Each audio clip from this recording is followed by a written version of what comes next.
to put you on the hot seat, to ask you the hard-hitting questions of being a former scouting director. I think what we lose sight of in the scouting community, and I think that a lot of area scouts would very much love to hear, just what's happening at that top level, right? Draft day.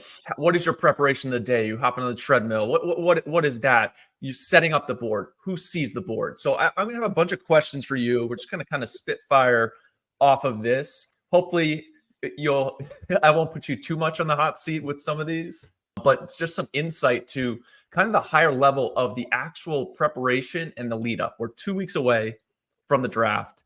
Hey, where are we at? So I think just from the start, setting up the board.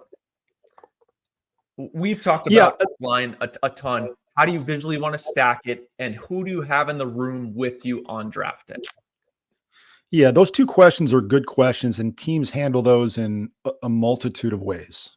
There isn't one correct way to set up a draft board. And there's not a correct answer to who should be in the room. I think that's a very, very personal choice by the director and the people that are around him, and also the organization. And I guess I would also say the circumstance that you're in. If you're working for the Miami Marlins, you don't have a situation where you can have a bunch of people in the room. We were just limited by space.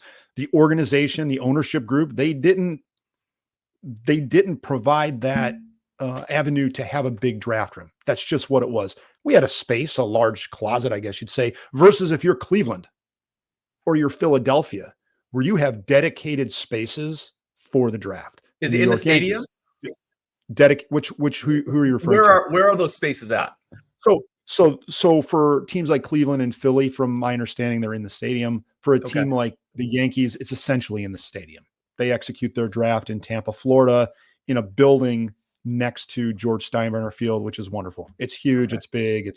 You can walk. It's just a really, really good situation. So, so circling back to your question on who should be in the draft room, it would be really nice to have a bunch of the area scouts in the room. Most staffs are running anywhere from 20. If you're like the Marlins, you're running with like 20 to 23 people on your staff.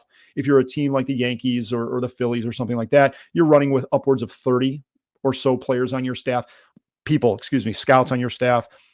That's a lot of people to put in one space. So you need a lot of room, and you want to make sure, the director wants to make sure, because it's a very stressful time, that there's some separation there. While you want the area scouts there, you need to have your space so that you and your chief lieutenants, be it an assistant general manager or a national scouting director or national cross-checker, some regional cross-checkers, however you set up your top lieutenants, you guys have your separate space to work on that board. And then the area scouts, they need a lot of space, because once day 2 starts and once day 3 starts, they really come into play with some of the ancillary information that you're going to eventually need to make those decisions. So that's the people in the room. Personally, go ahead. I'd have to imagine for you, like, you want to limit some of it, right? There's a bell curve. Like, I can't have too many voices in here. I got to have my most trusted guy. We'll get to in a second, but like, there's some quick phone calls that have to get made, and you almost need, hey, this is my right-hand man. He's going to be making that call before I even think about it. So that, did you have that? Do teams have that? Yeah, I think that there's, when you talk about the chief, I've used the word chief lieutenants, and it could be a number of people, but usually you're talking about a group of maybe 5, 6, 7 people in that cluster. Everybody has a role, or should.